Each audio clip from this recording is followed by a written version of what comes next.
Karena sosial media bukan tentang gimana jadi viral, bukan cuman gimana jadi terkenal sesaat terus dilupakan, terutama terkenal hanya untuk kebutuhan duniawi aja. Dan kita tahu sekarang dunia lagi dalam kondisi yang gak baik-baik aja dengan world agendanya. Kalau film itu sebuah industri yang bisa dibilang untuk masuknya aja susah. Untuk bertahan di situ aja susah. Untuk menyuarakan yang benar, dan kita harus bertahan di industrinya, itu pasti susah. Hai, ini gua Daniel, tetangga kamu. Di sini gua akan ngobrol dengan tetangga gua tentang perjalanan hidup mereka dari kacamata spiritual di saat mereka mengalami situasi tidak pasti dan kekhawatiran, sampai bisa kembali bangkit menjadi orang yang lebih kuat dari sebelumnya. It's gonna be very exclusive and inspiring. Alright guys, so this is the last part obrolan gua bersama Ganindra Bimo, tetangga kita. Nah, gimana menurut kalian obrolan kita di sini? Apakah bisa memberikan value baru untuk hidup kalian, atau mungkin bahkan bisa memberikan perspektif baru untuk menghadapi masalah-masalah yang sedang kalian hadapin? Well, komen di bawah sini ya. Atau mungkin kalian bisa tag video obrolan kita, mungkin klipnya aja ke @DanielManantaNetwork. Siapa tahu bisa kita repost dan banyak orang yang bisa ngerasain hal yang sama seperti yang kamu rasain. Oh ya, sebelum kita lanjut ngobrol, gue mau ngingetin dulu kalian. Jadi jangan lupa untuk para tetangga kita yang mau mendapatkan beasiswa Purwadika School. Jadi masih kita tungguin. Untuk kalian yang masih bingung bagaimana caranya, kalian bisa langsung cek di sosial media kita di @DanielManantaNetwork. Dan gue berharap banget kalian bisa mendapatkan beasiswa ini. 5 tetangga kita loh bisa ngedapetin beasiswa ke sebuah sekolah informasi teknologi yang sangat luar biasa menurut pandangan gue. But anyway, kita balik lagi ke Bimo. Gini Bim, pas malam itu di YouTube lo ngeliat khotbahnya Juan Mogi, lo masih inget gak khotbah apa sih yang bisa ngerubah perspektif lo? Khotbahnya itu pertama kalinya gue nonton khotbahnya Pastor Juan Mogi. Hidup itu terbagi, tubuh itu terbagi dari tubuh, jiwa dan roh. Manusia itu terdiri dari tubuh, jiwa dan roh. Itu kan yang dijelasin. And then khotbahnya itu tentang Zoe. Bagaimana memiliki kehidupan di dalam kerohanian. Jadi bukan cuma hidup secara manusia, tapi bertumbuh secara iman juga. Dari sekian banyak bro algoritmanya. Dari jutaan algoritma masak, basket, bisnis yang nongol di Pastor Juan Mogi yang dibahas itu. Gue percaya sih Tuhan itu lebih besar daripada algoritma. Makanya what? Ya. Oke, so hidup dalam kerohanian dan bukan hidup dalam dunia ini gitu misalnya, atau kedagingan lah kalau misalnya bahasa Kristennya gitu kan. Nah, jadi hidup dalam kerohanian atau Zoe itu sendiri itu artinya apa bro?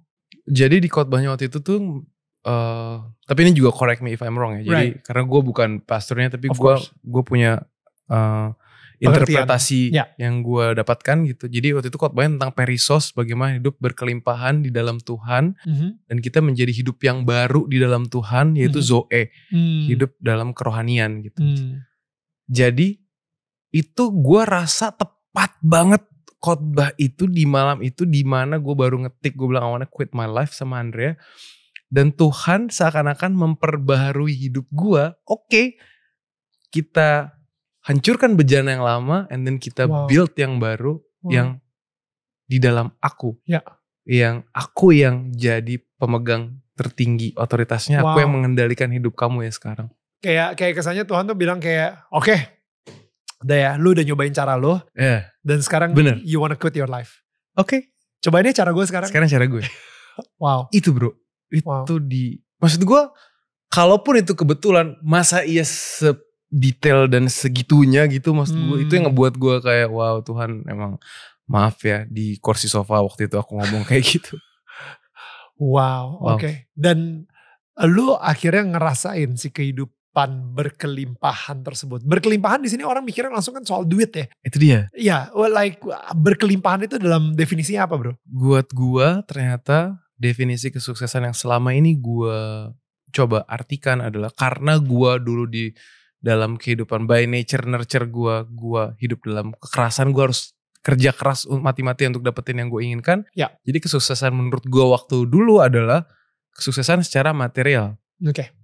Tapi gue pernah lihat potongan klipnya Joshua ngomong, Joshua di obok-obok pernah ngomong. Oh ya, Joshua Suherman. Joshua di obok-obok, sorry Joshua pernah bilang, Jim Carrey tuh pengen banget ngebuat semua orang tuh tahu.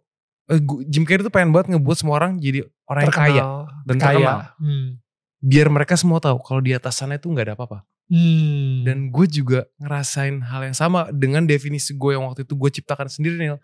Sukses itu ketika gue punya koneksi dengan orang yang tepat, gue punya certain numbers, gue punya planning yang udah aman untuk bla bla bla, asuransi bla bla. Gue pikir itu ternyata hidup berkelimpahan yang bener dalam Tuhan adalah gimana lu menjadi saluran berkat buat sekitar lu dan banyak orang. Gue sekarang shifting banget tentang pemikiran itu, bukan untuk gua, tapi gimana gue jadi kerannya, bukan gue jadi ember nadahin keran. Wow. Gue mau jadi kerannya yang ngasih berkat untuk banyak orang dalam bentuk hal apapun. Karena berkat bukan hanya cuma uang, tentang pelayanan waktu untuk mendengarkan cerita orang, melayani tentang kesaksian untuk bahwa kuasa Tuhan itu nyata, bahwa kesembuhan itu ada, bahwa banyak hal. Wow. Dan itu adalah salah satu bentuk kelimpahan yang Tuhan izinkan hadir dalam hidup gue. Masa iya gue keep sendiri di ember gue yang jelas-jelas selama 36 tahun gue pakai ember itu gak jadi apa-apa. Gue mendingan jadi keran yang gue share pengalamannya ke banyak orang supaya mereka juga bisa mengalami Tuhan dengan caranya masing-masing. Mengalami dan mengenal Tuhan. Jadi buat gue berkelimpahan tuh kayak gitu. Ya, dan itu benar-benar melimpah akhirnya ke orang-orang sekitar lu gitu. Bukan melimpah supaya lu bisa tangkepin dan lu tahan terus gitu. Dan bukan ngelihat guanya.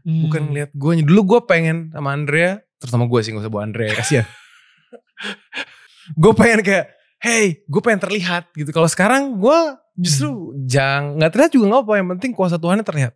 Seriusan, gue pengen banget kuasa Tuhan tuh dinyatakan dalam dunia ini. Dan kita tahu sekarang dunia lagi dalam kondisi yang nggak baik-baik aja dengan world agendanya. Sekarang kalau bisa kita anak-anak Tuhan nunjukin bahwa kita bisa berpengaruh, kita bisa impactful, kita bisa helpful, kita bisa meaningful, kita bisa melakukan agendanya Tuhan di dunia. Bro, tadi lu sempat ngomong soal world agenda sama agendanya Tuhan gitu. Kita kan di dunia entertainment, bro. Okay. Lu di dunia film nih. Gue juga sih kecipratan juga di dunia film gitu. Tapi mungkin dunia entertainment tuh ada yang penyanyi, ada yang itu di dunia musik, di dunia layar lebar, di dunia sinetron, di dunia presenting. Di dunia entertainment ini kan lumayan dark ya. Gimana caranya untuk lu sendiri membawa agendanya Tuhan di dalam dunia film? Oke, kalau gue boleh nggak mulai dari dunia film dulu, tapi gue coba dari sosial media. Karena itu sekarang yang paling dekat sama banyak orang. Right. Karena di sosial media itu banyak orang yang melabelkan dirinya sebagai seorang selebriti dengan bukan sensual, dengan viralitasnya dan juga dengan sensualitasnya. Bukan sensualitas, bukan. Apa kalau terkenal banget tuh apa? Spektakulernya lah, flexingnya dengan banyak hal kayak gitu, dan mereka lupa bahwa sebenarnya sosial media itu kita sekarang adalah the new media, bener gak sih? Bukan the old media kan beda banget sama dunia sekarang sosial media. Dengan rumus yang sebenarnya kalau kita tahu, sosial media itu kan sebaiknya digunakan untuk convincing, inspiring, educating, entertaining. Jadi mungkin entertaining dan entertainment worldnya bisa mencakup di sosial media juga film gitu. Tapi kalau convincing, inspiring, educating, gue berharap semakin banyak anak-anak Tuhan yang sadar akan poin-poin ini bisa pakai sosial medianya untuk menggembar-gemborkan hal yang baik dari poin-poin tadi di sosial media. Karena sosial media bukan tentang gimana jadi viral, bukan cuman gimana jadi terkenal sesaat terus dilupakan, terutama terkenal hanya untuk kebutuhan duniawi aja. You name it lah, dengan menjual banyak hal yang ngebuat orang terutama generasi di bawahnya jadi terpapar keburukan atau terpapar toksik dari apa yang kita share sekarang. Gue juga gak bilang Instagram gue atau sosial media gue sempurna. Gue masih belajar. Dan please koreksi kalau gue salah. Tapi gimana sebisa mungkin kita anak-anak Tuhan mengagendakan agendanya Tuhan di sosial media.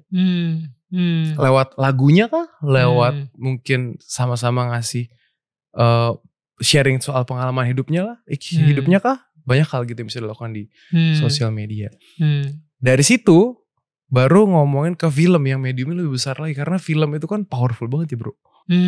Menurut gue kalau film itu sebuah industri yang bisa dibilang untuk masuknya aja susah. Untuk bertahan di situ aja susah. Untuk bersuara lewat karir yang kita punya itu susah banget. Untuk menyuarakan yang benar dan kita harus bertahan di industrinya itu pasti susah. Tapi gak ada yang mustahil buat Tuhan. Jadi gue percaya sekarang sebisa mungkin gue pengennya gue dan semoga lewat caranya Tuhan gue terlibat sama film-film yang bisa ngasih impact yang positif. Ya. Yang bisa merubah dan mengubahkan hidup seseorang. Bukan hanya sekedar hiburan yang gue gak menyalahkan, gue gak bilang ada satu orang atau satu pihak yang ngambil filmnya A terus sehingga dia ngebuat jadi kesannya itu agendanya dunia. Enggak. Mereka juga gak salah. Tapi tanggung jawab kita untuk kita juga terlibat untuk tanggung jawab untuk the kingdom agenda. Sebisa kita. Karena setiap orang pasti punya agendanya masing-masing dan gak semua orang juga bisa punya pengalaman sama Tuhan dan gak semua orang juga dikasih punya pintunya untuk menyuarakan hal yang benar sih. Kalau lu kan ada nih kesempatannya sekarang, jadi gue berharap banget film itu bisa powerful dan gue juga berharap, bro. Transfer the kingdom agenda untuk yang nonton. Gue seneng banget. Thank you banget for sharing your life story dan jujur gue sangat seneng banget. It feels so warm ketika lu ceritain hubungan lu sama bokap lu juga. I think itu gue juga sih bro. Gak tau kenapa I felt ada kehangatan lah. Dan gue berharap banget buat semua tetangga kita yang mungkin saat ini juga lagi ngelewatin saat-saat sulit bersama ayahnya atau mungkin tidak bisa memaafkan ayahnya. Dan tadi kalau misalnya kita perhatiin, atau ibunya atau keluarganya. Tapi kalau misalnya tadi gue perhatiin dari ceritanya Bimo, justru Bimo dulu yang datang untuk minta maaf. Padahal selama ini lu ngerasa bahwa harusnya ayah lu yang minta maaf sama lu. You know what I mean? Tapi justru lu duluan yang minta maaf. Dan padahal mungkin di hati lu masih ngerasa he doesn't deserve my forgiveness. Dia gak layak untuk mendapatkan kata maaf dari gue. Tapi pada saat yang bersamaan kita sendiri juga gak layak untuk mendapatkan kebaikan Tuhan gitu. Jadi siapa kita gitu kan yang bisa menghakimi orang padahal kita sendiri tidak dihakimi oleh Tuhan gitu. Jadi I think thank you so much for sharing that. It meant so much for me juga. Dan gue berharap semua tetangga kita pun kalau misalnya lo juga mempunyai kepahitan atau kemarahan terhadap ayah atau ibu atau keluarga, gak ada salahnya lo untuk minta maaf. Lu lah yang menjadi pematah dari kebencian ini. Lu lah yang menjadi the change maker gitu ya. Untuk situasi yang gak enak ini gitu. Untuk lu memutuskan untuk minta maaf gitu. So bro, anything else sebelum kita closing yang pengen lu sampein ke para tetangga kita yang lagi nonton? Terus hidup takut akan Tuhan dan sebisa mungkin hidup dalam kebenaran karena investasi terhadap kebenaran, kebaikan itu gak pernah salah.